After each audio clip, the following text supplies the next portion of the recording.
Vous êtes débutant en trading et vous avez un tout petit capital que vous voulez faire grandir idéalement le plus vite possible. Ça se comprend, on n'a pas tous 10 000 € pour démarrer et commencer à trader. C'est pourquoi dans cette vidéo, je vais vous montrer des éléments clés à connaître pour pouvoir démarrer le trading avec seulement 1000 € et pour autant le faire grandir en un compte bien plus intéressant. Je vais vous parler de risques, d'astuces pour faire grandir un petit compte de trading et aussi d'une stratégie très concrète qui pourra vous donner des idées et vous permettre potentiellement d'améliorer vos résultats.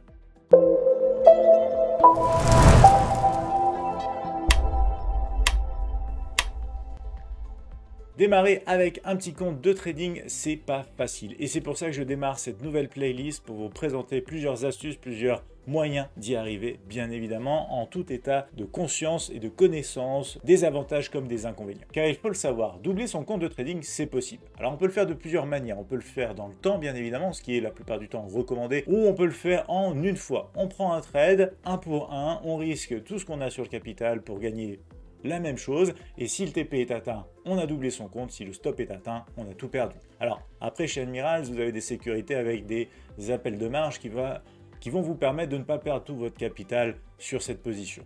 Mais vous avez compris l'idée. À ce moment-là, vous pouvez vous poser la question, est-ce que c'est pas mieux d'aller au casino? En tout cas, le risque est un point essentiel, qu'on démarre sur un petit compte de trading ou qu'on soit sur un gros compte de trading à plus de 100 000 €. Et c'est pour ça que le risque, c'est la première partie de cette vidéo. Le risque de trader un petit compte, c'est quoi? Le risque de trader un petit capital en trading, c'est de vouloir être bien sûr trop agressif dès le départ. On se dit qu'on a peu d'argent sur le compte de trading, donc on va essayer de faire quand même un peu d'argent, et pour ça, eh bien, on va prendre plus de risques que si on avait 10 000, 100 000 € bien sûr sur le compte. Donc on va parler un petit peu de risque et de ce que ça peut engendrer comme conséquence. Si vous avez 10 pertes d'affilée et que vous risquez par exemple 10% par trade, ce qui est énorme bien sûr, eh bien l'histoire s'arrête là. C'est fini au bout de 10 trades perdants. Il faut savoir que 10 trades perdants, ça arrive dans beaucoup de stratégies. C'est ce qu'on appelle un drawdown où on a 10 trades consécutifs perdants. Donc une fois de plus, quand on risque beaucoup, eh bien le compte risque d'y passer. 10 trades perdants, à 10% de risque le trade, eh bien l'histoire s'arrête là, le compte est fini. Par contre, si vous faites déjà 10 pertes à 5%, vous êtes à moins 50% sur le compte. Alors pareil ici, la question à se poser, c'est est-ce que vous êtes capable de subir une telle perte sur votre capital, même si on parle peut-être que de 1000 € ou voire 500 €.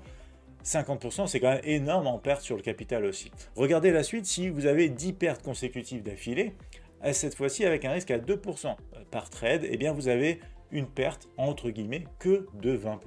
Donc déjà ici on voit la différence qui est importante à noter, c'est-à-dire aussi votre capacité, votre propre aversion au risque par rapport à votre petit compte de trading. Est-ce que vous êtes prêt à vous dire voilà, je peux perdre la moitié de mon capital, c'est pas grave, c'est un petit compte, je prends beaucoup de risques pour essayer de le doubler, pour le tripler, etc. Ou est-ce que vous avez une approche un peu plus mixte où vous allez prendre plus de risques que d'habitude? Je vous rappelle que je vous parle très souvent de 0,5% ou de 1% de risque par trade en général. Là, on est déjà sur de 2%. Vous pouvez faire bien sûr l'exemple à 3-4%. Ça sera du 30% ou du 40% de perte si vous avez ces 10 trades perdants d'affilée. Chose qui arrive, il faut en être conscient. Et ce sera à vous de décider du coup de votre propre profil par rapport à ça en tout état de conscience et de connaissance des conséquences que ça peut avoir à la fois sur votre compte de trading comme sur votre propre psychologie. Je vais maintenant vous montrer 3 astuces vraiment pratiques pour faire grandir un petit compte de trading. Alors 3 astuces pour développer un petit compte de trading, elles sont simples ces astuces et pour autant elles sont efficaces. Première astuce, et je vais vous renvoyer directement vers le webinaire sur le money management que je vais vous glisser dans le descriptif de la vidéo, qui fait d'ailleurs partie de la playlist Kit de survie du trader.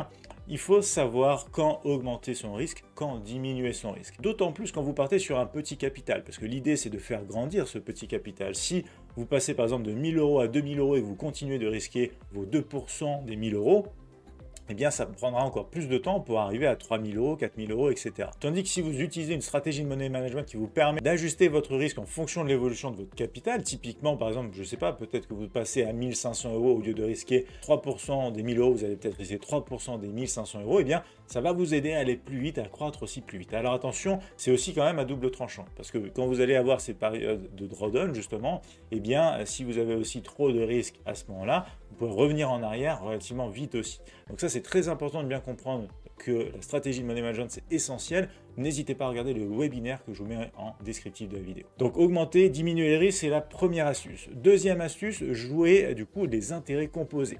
Quand vous partez d'un petit compte de trading, l'idée c'est vraiment de ne rien toucher des bénéfices que vous allez réaliser. tout laisser et justement utiliser tous les gains que vous faites pour pouvoir justement derrière avoir des résultats encore plus intéressants, jouer les intérêts composés.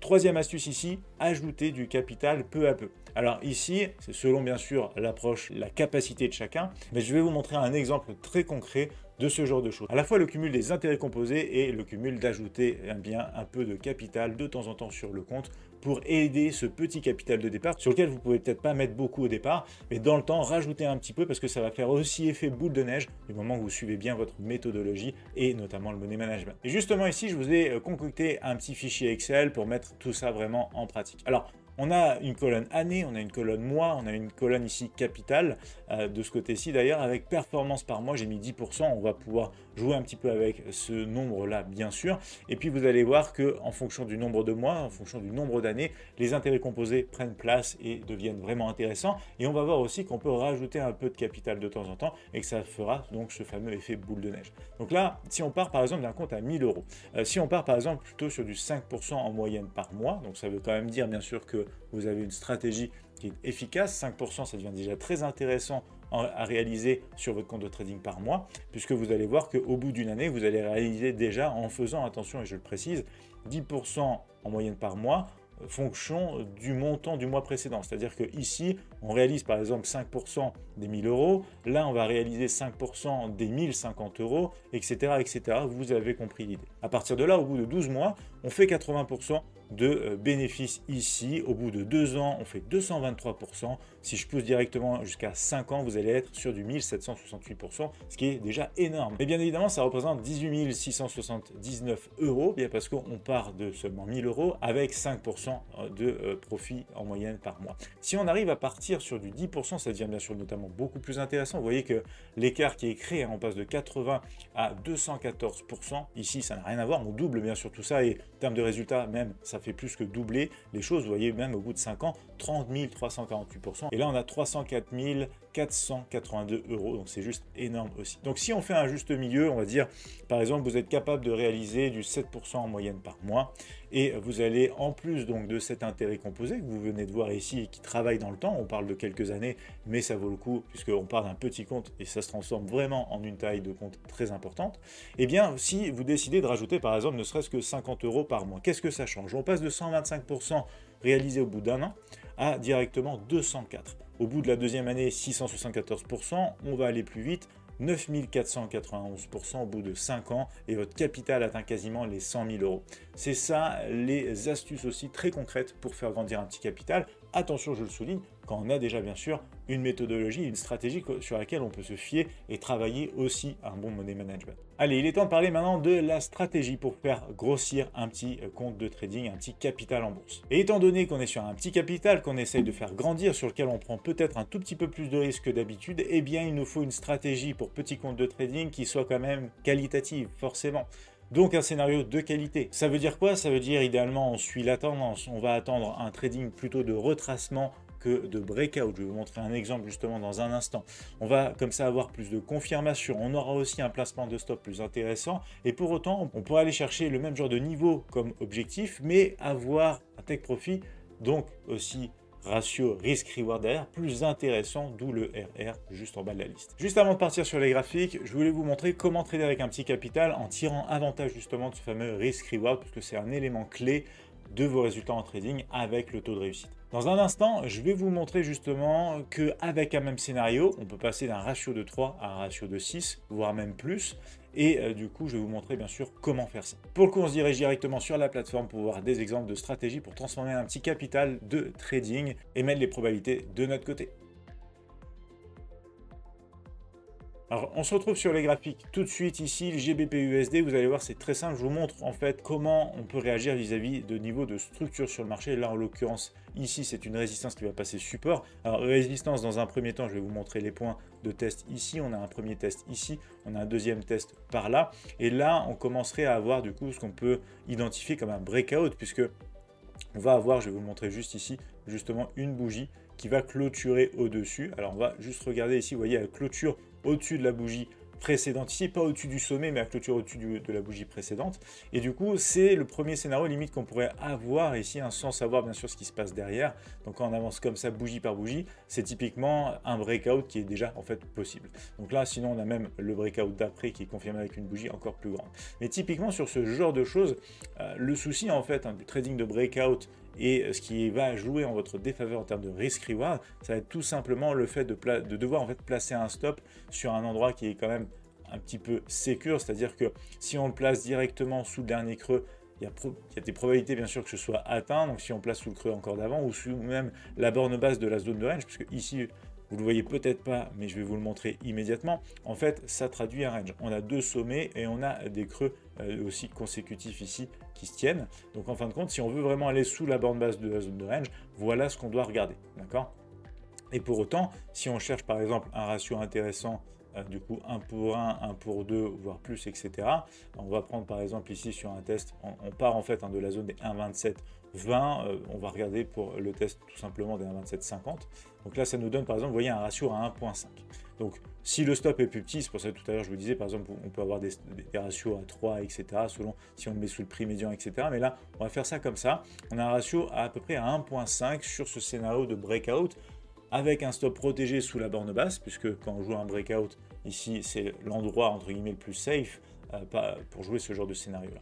Par contre, on va comparer ça avec, bien évidemment, un scénario plus intéressant pour ma part, en tendance, donc après le breakout, et en retracement. Là où on a déjà de 1, un élément de confirmation supplémentaire, et de 2, la possibilité d'avoir aussi un risk-reward nettement plus intéressant. Imaginons qu'on va chercher la même target, on va chercher tout simplement après la percée des 27,20, on va chercher les 27,50, et bien avec en fait le retracement derrière, on va pouvoir avoir un placement de stop notamment plus intéressant. Donc imaginons, regardez, on attend le retracement, hein, ça c'est simple, on attend donc un retest de la zone des 1,27, 20, c'est retesté dans cette zone ici, et du coup, imaginons, on prend juste quelque chose de très simple du price action, réaction bougie, donc par exemple là, on peut placer typiquement un petit peu de sensibilité en dessous, mais on peut placer typiquement un stop beaucoup plus serré finalement, parce qu'en fait, on a plus de confirmation. Si on va chercher la même target, vous voyez que ça se transforme du coup ici, par exemple, en 3,8 versus un 1,5. Donc là, c'est un exemple un petit peu plus concret.